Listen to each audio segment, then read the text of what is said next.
اعوذ باللہ من الشیطان الرجیم، بسم اللہ الرحمن الرحیم۔ عزیز طلباء و طالبات، السلام علیکم ورحمۃ اللہ وبرکاتہ۔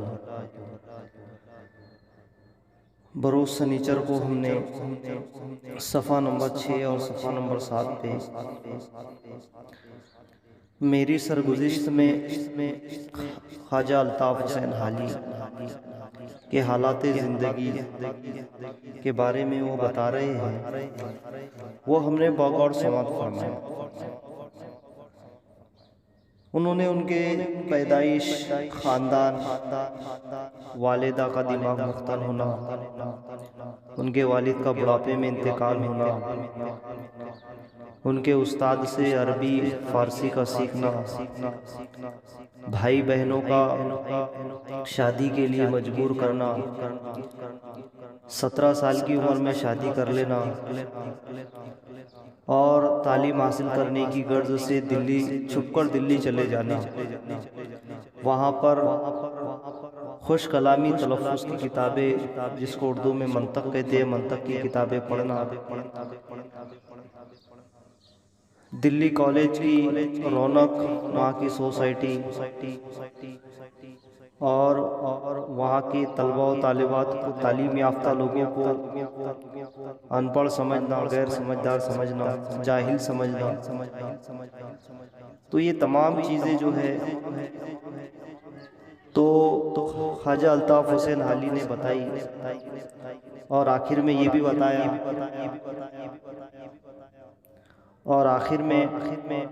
بھی بتایا کہ اس عرصے میں کبھی کالج کو جا کر آنکھ سے نہیں دیکھا،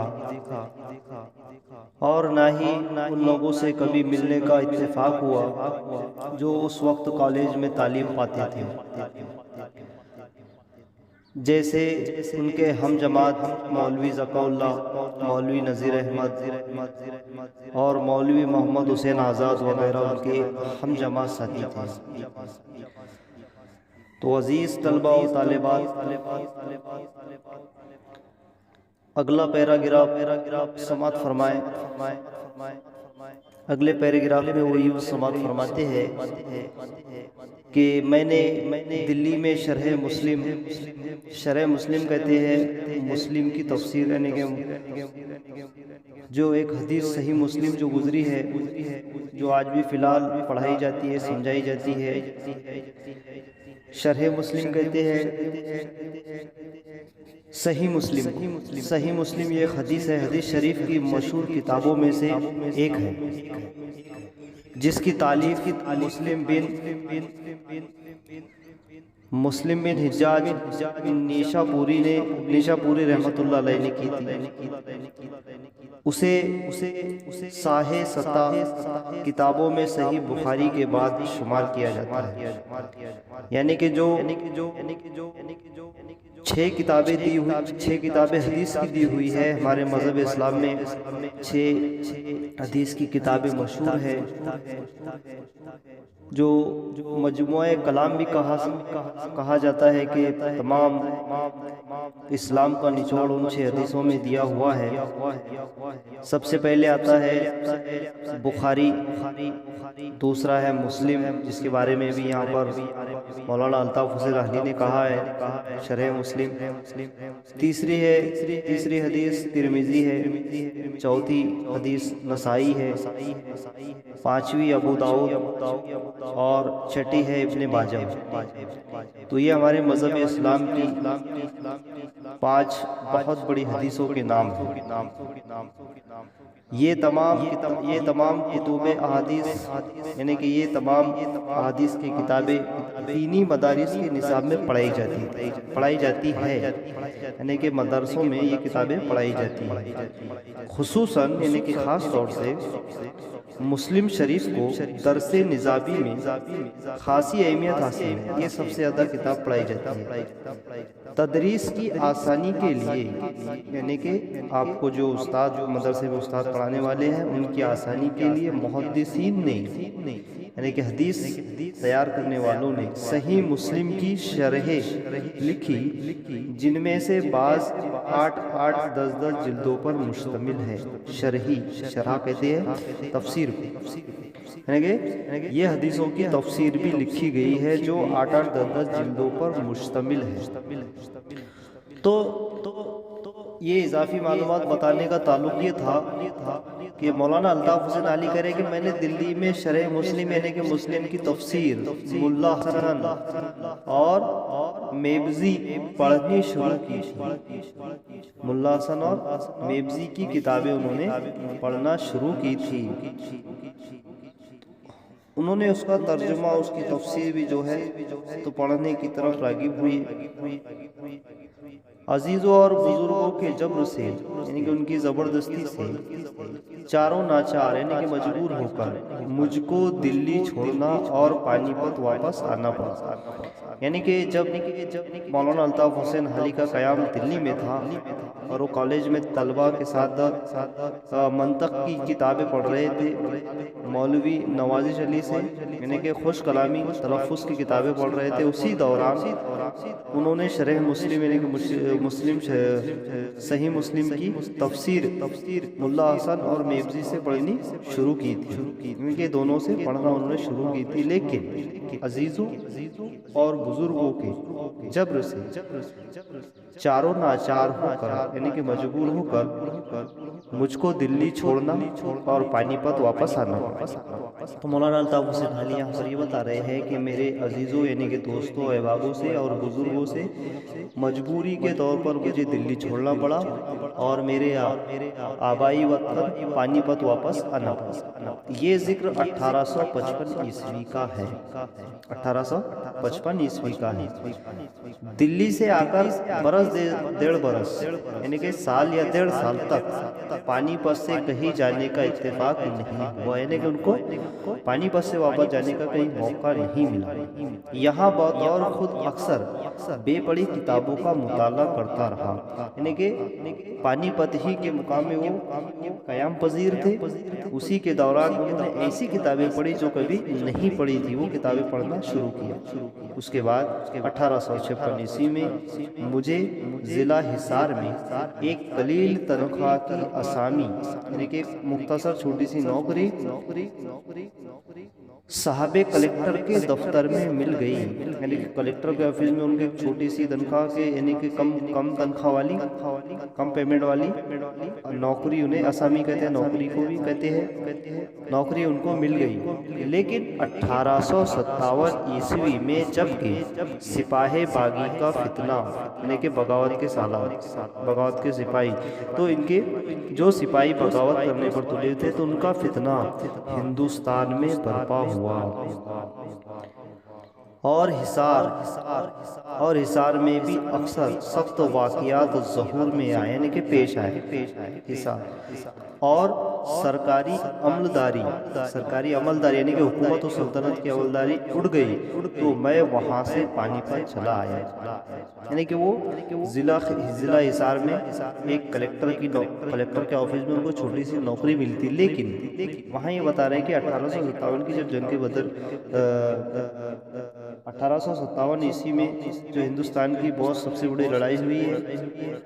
تو 1857 عیسوی میں جو سالار تھے، جو سپاہی تھے، وہ بغاوت پر اتر چکے تھے اور ہندوستان میں اس کا فتنہ برپا ہو گیا تھا، عام ہو گیا تھا، اور حصار میں بھی اکثر سخت واقعات ظہور میں آئے، یعنی کہ حصار ضلع میں جہاں وہاں تھے تو یہی 1857 عیسوی کی جو جنگ عظیم ہوئی ہے تو اس میں وہ حصار ضلع میں بھی برپا ہو گئی، وہاں بھی پیش آ گئی، تو وہ سرکاری عملداری اڑ گئی، یعنی کہ سرکاری کام کاج جو ہے تو اس وقت بند ہو گئے، تو وہ مولانا الطاف حسین علی واپس پانی پت چلے آئے۔ قریب 4 برس کے پانی پت میں بیکاری کی حالت میں گزرے، یعنی کہ مولانا الطاف حسین علی کے بیکاری میں یعنی کہ کوئی روزی روٹی کمانے کا موقع نہیں تھا، صرف کھاتے تھے، پیتے تھے اور گھومتے تھے، تو پانی پت میں اسی طرح پھر سے 4 سال گزر گئے۔ اب اگلا پیراگراف سماعت فرمائے کہ جس زمانے میں میرا دلی جانا ہوا تھا، پھر سے وہ دلی کا واقعہ پیش کر رہے ہیں کہ جس زمانے میں میرا دلی جانے کا جس زمانے میں میرا دلی جانا ہوا تھا، اس وقت کی بات بتا رہے ہیں کہ مرزا اسد اللہ خان غالب مرحوم کی خدمت میں، یعنی کہ اس وقت وہ ان کا انتقال ہو چکا تھا، میں اکثر جانے کا اتفاق ہوتا تھا اور اکثر ان کے اردو فارسی دیوان کے اشعار جو سمجھ میں نہ آتے تھے ان کے معنی ان سے پوچھا کرتا تھا۔ تو جب مصنف نے یہ میری سرگزشت لکھی تو اس وقت ہو سکتا ہے کہ مرزا اسد اللہ خان غالب کا انتقال ہو چکا ہے، اس لیے مرحوم کر رہے ہیں کہ مرزا اسد اللہ خان غالب مرحوم کی خدمت میں، یعنی کہ اس وقت لکھتے وقت جب ان کا انتقال ہو چکا ہوگا، لیکن جب وہ حیات تھے، زندہ تھے، تو مولانا الطاف حسین حالی اکثر انہیں دلی جانے کا اتفاق جب بھی ہوتا تو وہ مرزا اسد اللہ خان غالب کے گھر جایا کرتے تھے اور اردو فارسی کے دیوان، اردو فارسی کے جو شاعری کے دیوان تھے مرزا اسد اللہ خان غالب کے،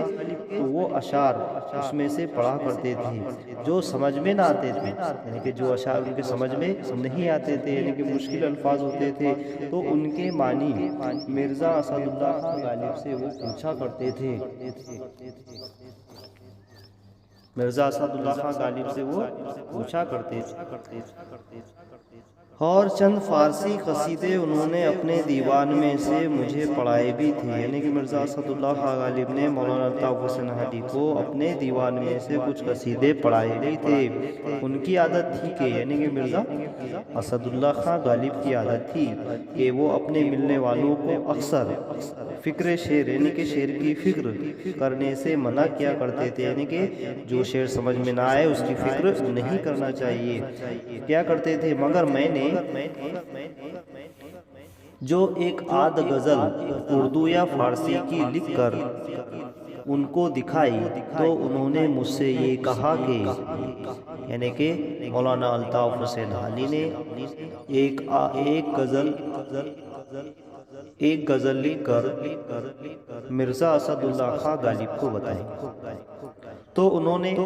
تو یہ اردو یا فارسی کی لکھ کر، یعنی کہ اردو یا فارسی کی تھی، وہ بھی اس میں بھی شک بتا رہے ہیں کہ مجھے پتہ نہیں، تو لکھ کر ان کو دکھائی، مرزا اسد اللہ خان غالب کو دکھائی، تو مرزا اسد اللہ خان غالب نے مولانا الطاف حسین حالی سے یہ کہا کہ اگرچہ میں کسی کو فکر شعر کی اصلاح نہیں دیتا، یعنی کہ شعر پر فکر کرنے کی اصلاح نہیں دیا کرتا، لیکن تمہاری نسبت، یعنی کہ تمہارا تعلق، میرا یہ خیال ہے کہ اگر تم شعر نہ کہو گے تو اپنی طبیعت پر سخت ظلم کرو گے۔ تو یہ مرزا اسد اللہ خان غالب کسی کو شعر کہنے کی، شعر کی فکر کرنے کی صلاح نہیں دیا کرتے تھے کہ شعر پر فکر کرنا چاہیے، کس طرح سے لکھا ہوا ہے، اس میں کون سی کمی و پیشی ہے، کون سے الفاظ صحیح ہیں، کون سے نہیں ہیں، تو اس کی فکر کرنے پر وہ کسی کو آمادہ نہیں کیا کرتے تھے۔ لیکن مولانا الطاف حسین حالی سے یہ کہہ رہے ہیں کہ تمہاری نسبت میرا یہ خیال ہے کہ اگر تم اپنی زندگی میں شعر نہ کہو گے، یعنی کہ شعر نہیں لکھیں گے، شعر غزلیں نہیں لکھیں گے، تو تم اپنی طبیعت پر ظلم کرو گے، تم تو اپنی طبیعت پر سخت ظلم کرو گے۔ تو ایسا اس لیے انہوں نے کہا تھا کہ خواجہ الطاف حسین حالی کی شاعری اچھی تھی، ان کو شوق اچھا تھا، اچھے اشعار لکھا کرتے تھے، اس لیے مرزا اسد اللہ خان غالب نے کہا کہ اگر تم شعر نہ کہو گے، یعنی کہ شعر لکھنے کا سلسلہ تم بند کر دو گے، نہیں لکھو گے، غزلیں نہیں لکھو گے، تو تم اپنی طبیعت پر سخت ظلم کرو گے، یعنی کہ آپ کی طبیعت کا جو ہے تو چنچل ہے، شوقی ہے، آپ کی طبیعت میں شوقی ہے، آپ شعر کہنے کے اہل ہے، مگر پھر آگے بتا رہے ہیں کہ مگر اس زمانے میں ایک دو غزل سے زیادہ، یعنی کہ صرف ایک یا دو غزل سے زیادہ دلی میں شعر لکھنے کا اتفاق نہیں ہے، یعنی کہ صرف انہوں نے ایک یا دو غزل لکھی تھی اور اس سے زیادہ شعر لکھنے کا انہیں دلی میں ایسا موقع نہیں ملا تھا۔ اگلا پیراگراف دیکھیے، تو عزیز طلباء و طالبات، جیسا کہ ابھی میں نے آپ کو بتایا تھا کہ ملا حسن اور میبسی سے مولانا الطاف حسین علی نے شرح مسلم کی جو تفسیر پڑھی تھی ان سے شروع کی تھی، تو ان کی تفصیل سے معلومات سماعت فرمائے کہ ملا حسن کی قاضی محب اللہ بہادری کی علم و منطق پر لکھی ہوئی مشہور کتاب مسلم کی شرح ہے۔ اس شرح کے مصنف ملا حسن فرنگی محلی ہے، جنہیں ملا حسن کے نام سے شہرت ملی، اور اسی کی مناسبت سے سلم کی شرح ملا حسن سے مشہور ہوئی۔ یوں تو سلم کی متعدد شرحیں لکھی گئی، لیکن ان میں جو طرز معقول اور نکتہ آفرینی ملا حسن سے ملتی ہے، دوسری شرحیں اس سے خالی ہے۔ یہی وجہ ہے کہ درس نظامی کے نصاب میں آج بھی اس کی اہمیت ہے، اور اس پر بہت سارے علماء نے حواشی لکھ کر اس کی اہمیت کو دو بالا کر دیا۔ ملا حسن فرنگی محلی کا انتقال کانپور میں 1199 ہجری میں ہوا۔ اب میبسی کا تعلق نظر ہے کہ یہ منطق کی مشہور کتاب ہدایت الحکمت کی شرح ہے، جسے قاضی میر حسین عرف کمال الدین نے 1399 عیسوی میں قلم بند کیا۔ اس میں ہدایت الحکمت کے متن کے منتخب اجزاء کی آسان اور سلیس عربی میں شرح کی گئی ہے۔ ہدایت الحکمت کی تدریس میں آسانی کے لیے میبسی درس نظامی میں شامل نصاب ہے۔ تو یہ تھی معلومات ملا حسن میبسی۔ تو اگلا پیراگراف سماعت فرمائیے کہ غدر کے بعد جب کئی برس پانی پت میں گزر گئے، یعنی کہ غدر 1857 کا جو غدر کا واقعہ پیش آیا تھا، تو یہ گزرنے کے بعد پانی پت میں کئی برس گزر گئے، کئی سال گزر گئے، تو فکر معاش یعنی کہ روزی روٹی کمانے کی تلاش میں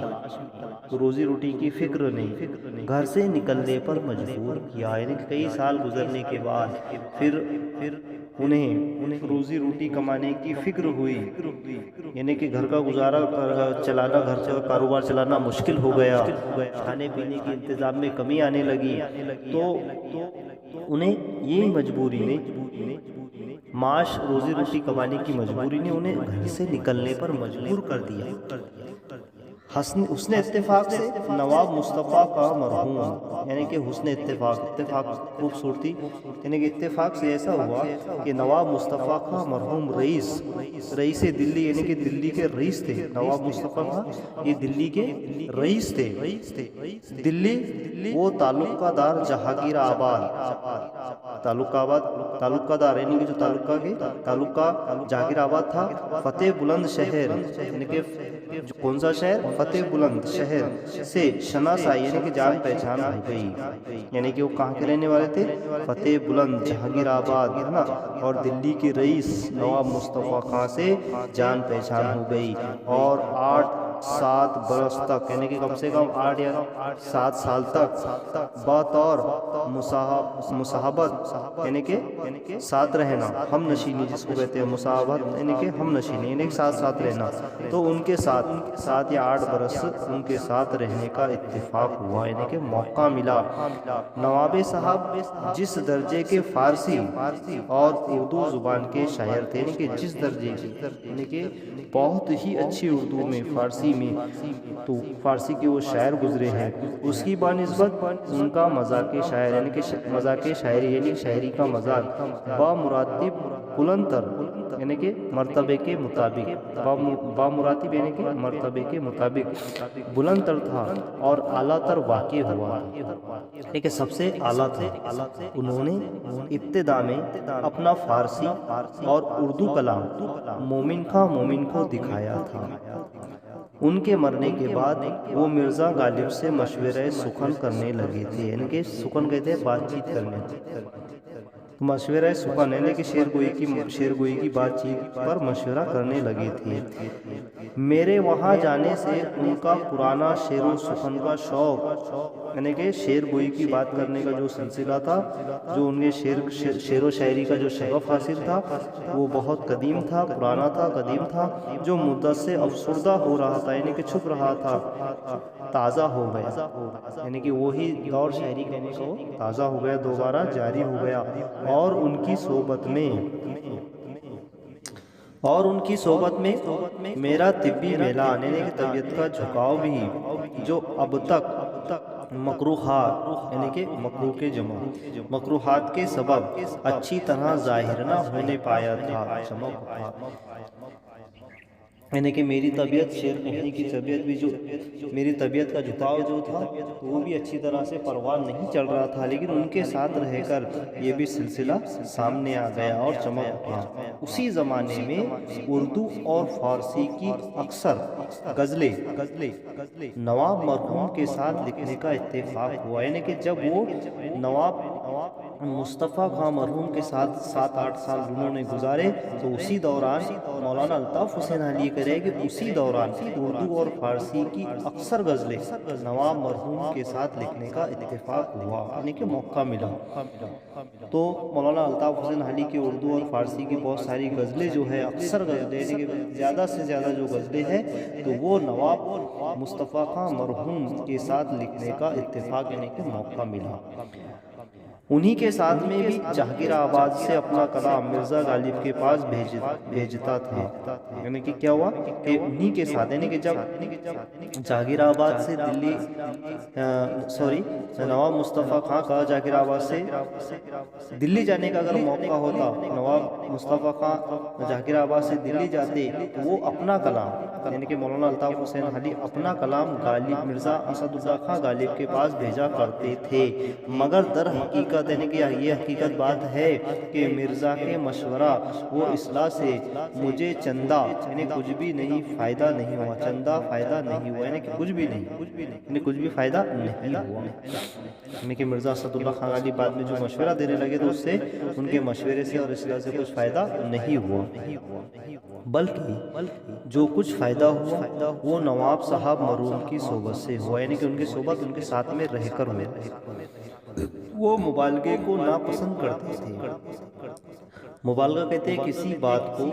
بڑا چڑھا کر بات کرنا، کسی بات کو بہت زیادہ بڑا چڑھا کر بات کرنے کو پسند نہیں کرتے تھے۔ اکثر شاعروں کی عادت ہوتی ہے کہ شعروں میں کسی ایک چیز کو بہت بڑا چڑھا کر پیش کیا کرتے ہیں، اور حقائق و واقعات کے بیان میں لطف پیدا کرنا، اور حقائق یعنی حق اور واقعات، یہ واقعات، حق اور واقعات کے مفہوم کو شعروں میں کوئی شاعر پیش کرتا ہے، قلم بند کرتا ہے تو بیان میں لطف پیدا کرنا اور سیدھی سادی باتوں کو محض اس نے بیان سے دل فریب بنانا منتاہ کمال، منتاہ کمال یعنی کہ خوبی کی انتہائی، یعنی کہ جو خوبی ہوتی ہے ہر انسان میں اس کی انتہائی، یعنی اس کو عروج حاصل کرنا، تو کمال شاعری سمجھتے تھے، یعنی کہ کمال کی شاعری سمجھتے تھے۔ چھچورے اور بازاری الفاظ وہ محاورات، یعنی کہ جو ایسے الفاظ جو خراب ہو، گندے ہو، ہے نا، کیوں رے، کیا رے، کیسے، کہ جا رے، آ رے، ہے نا، یہ ایسے چھچورے الفاظ جو ہے، اور بازاری الفاظ جو بازاروں میں بولے جاتے تھے، یعنی کہ بے قاعدگی کے، یعنی کہ ایسے الفاظ جو ادب سے تعلق نہیں رکھتے، تو وہ الفاظ محاورات اور عامیانہ خیالات، یعنی کہ بازاری گھٹیا خیالات سے شیفتہ، یعنی کہ شیفتہ سے مراد نواب مصطفیٰ خان شیفتہ اور غالب دونوں متنفر تھے، یعنی کہ نفرت کرنے والے تھے، متنفر تھے، یعنی کہ نفرت کرنے والے تھے، شیفتہ بھی اور غالب بھی، نواب مصطفیٰ خان شیفتہ بھی اور غالب بھی دونوں اس سے نفرت کرتے تھے۔ نواب شیفتہ کے مذاق کا اندازہ اس ایک واقعے سے بخوبی ہو سکتا ہے، یعنی کہ ایک واقعہ بیان کر رہے ہیں کہ نواب مصطفیٰ خان شیفتہ کے مذاق کا اندازہ تو مجھے ایک واقعے سے بخوبی، یعنی کہ بہت خوبصورت طریقے سے ہو سکتا ہے کہ ایک روز انیس، یعنی کہ میر انیس کا ذکر ہو رہا ہے۔ انیس سے مراد میر انیس بھی ایک بہت اچھے شاعر گزرے ہیں جنہوں نے حسن حسین کے شہید ہونے کے واقعات کو بہت خوبصورت طریقے سے انہوں نے ان پر مرثیہ لکھا ہے، واقعے کو مرثیے میں پیش کیا ہے میر انیس۔ انہوں نے انیس کے مرثیے کا یہ پہلا مصرع پڑھا، یعنی کہ جو ہی میں نے ابھی بات بتایا آپ کو کہ جو حسن حسین کے انتقال کے جو واقعات لکھا ہے، مرثیے میں لکھا گیا ہے، وہ واقعات کو مرثیے میں پیش کیا گیا ہے، تو اس کا ایک مصرع کہ آج شبیر پہ کیا عالم تنہائی ہے، آج شبیر پہ کیا عالم تنہائی ہے، ظلم کے چاند کے زہرا پہ گھٹا چھائی ہے۔ یہ ایک بہت تفصیل سے مرثیہ لکھا ہوا ہے، بہت بڑا مرثیہ ہے، انشاءاللہ اگر کبھی اتفاق ہوا تو انشاءاللہ آپ کو سنایا جائے گا۔ تو انہوں نے آج شبیر پہ کیا عالم تنہائی ہے، ظلم کی چاند کی زہرا پہ گھٹا چھائی ہے، تو یہ مرثیہ مجھے کچھ یاد تھا، کچھ بھول رہا ہوں میں۔ اور کہا، یہ مصرع انہوں نے شفتہ نے پڑھا، یعنی کہ نواب مصطفیٰ خان شفتہ نے یہ مصرع میر انیس کا یہ مصرع پڑھا اور کہا کہ انیس نے ناحق مرثیہ لکھا، یعنی کہ بے فضول اس نے میر انیس نے مرثیہ پورا مکمل مرثیہ لکھ لیے، بے فضول لکھ لیے۔ کیوں؟ کیونکہ یہی ایک مصرع بجائے خود ایک مرثیے کے برابر ہے، یعنی کہ پورا مرثیہ میر انیس کو نہیں لکھنا چاہیے تھا۔ کیوں؟ کیونکہ یہی مصرع جو ہے تو پورے مرثیے پر بھاری ہے، آج شبیر پہ کیا عالم تنہائی۔ ان کے خیالات کا اثر مجھ پر بھی پڑنے لگا اور رفتہ رفتہ ایک خاص قسم کا مذاق پیدا ہو گیا۔ تو وہ یہ بات بتا رہے ہیں کہ مجھے بھی جو ہے تو ان کے خیالات کا اثر مجھ پر بھی پڑنے لگا، میری طبیعت پر بھی پڑنے لگا اور رفتہ رفتہ ایک خاص قسم کا مذاق مجھ میں بھی پیدا ہو گیا، یعنی کہ پھر ان میں بھی مذاق کرنے کی عادت پیدا ہو گئی۔ تو عزیز طلبہ و طالبات، صفحہ نمبر آخری کے 3 لائن اگلا پیراگراف کہ نواب شفتہ کی وفات کے بعد جب نواب مصطفیٰ خان شفتہ کا انتقال ہو چکا، ان کی وفات کے بعد پنجاب گورنمنٹ بک ڈیپو میں ایک اسامی مجھ کو مل گئی، ایک چھوٹی سی نوکری مزدوری کرنے کا موقع ملا۔ کہاں پر؟ پنجاب گورنمنٹ بک ڈیپو میں، جس میں مجھ کو یہ کام کرنا پڑتا تھا کہ جو ترجمے انگریزی سے اردو میں ہوتے تھے، یعنی کہ ان کو بک ڈیپو میں کون سا کام ملا تھا، کون سی نوکری ملی تھی کہ جو ترجمے انگریزی سے اردو میں ہوتے تھے، یعنی کہ انگریزی ہو سکتا ہے مضامین کی کتابیں ہو ہے نا، یا کوئی اور کتابیں، تو اس کا ترجمہ اردو میں ہوتا تھا، تو اردو میں ترجمے ہوتے تھے، ان کی اردو عبارت درست کرنے کو مجھے ملتی تھی، یعنی کہ ان کی جو عبارت ہے جملے صحیح ہونا چاہیے ہے نا، تو وہ عبارت وہ پیراگراف ان کو درست کرنے کے لیے ملتے تھے۔ تقریباً 4 برس تک میں نے، مولانا الطاف حسین علی بتا رہے کہ تقریباً 4 برس تک میں نے یہ کام لاہور میں رہ کر کیا، اس سے انگریزی لٹریچر کے ساتھ مناسبت پیدا ہو گئی، انگریزی ادب کے ساتھ انہیں تعلق پیدا ہو گیا، مناسبت یعنی کہ تعلق پیدا ہو گیا، اور نامعلوم طور پر آہستہ آہستہ یعنی کہ دھیرے دھیرے مشرقی لٹریچر اور خاص کر عام فارسی لٹریچر کی وقعت دل سے کم ہونے لگی، یعنی کہ اس کی عزت، فارسی کی عزت دل سے کم ہونے لگی، کیونکہ انگریزی اور اردو سے ان کا تعلق جڑنے لگا۔ لاہور ہی میں کرنل ہائرائڈ ڈائریکٹر اور پبلک انسٹرکشن پنجاب کے ایما سے مولوی محمد حسین، یعنی کہ ایما سے، کس کے؟ پنجاب کے ایما سے، یعنی کہ اشارے سے مولوی محمد حسین آزاد نے اپنے پرانے ارادے کو پورا کیا، یعنی 1874 عیسوی میں ایک مشاعرے کی بنیاد ڈالی، یعنی کہ مولوی محمد حسین آزاد کی تمنا تھی ہے نا، ان کا ارادہ تھا کہ مشاعرے کا سلسلہ جاری کیا جائے، تو انہوں نے 1874 عیسوی میں ایک مشاعرے کی بنیاد ڈالی جو ہندوستان میں اپنی نوعیت کے لحاظ سے بالکل نیا تھا، یعنی کہ ہندوستان میں مشاعرے کا سلسلہ پہلی بار شروع ہوا۔ اور جس میں بجائے مصرع طرح کے کسی مضمون کا عنوان شاعروں کو دیا جاتا تھا کہ اس مضمون پر اپنے خیالات جس طرح چاہے نظم میں ظاہر کرے۔ یعنی کہ میں آپ کو بتاتا ہوں کہ مصرع طرح، مصرع طرح یا طرحی غزل،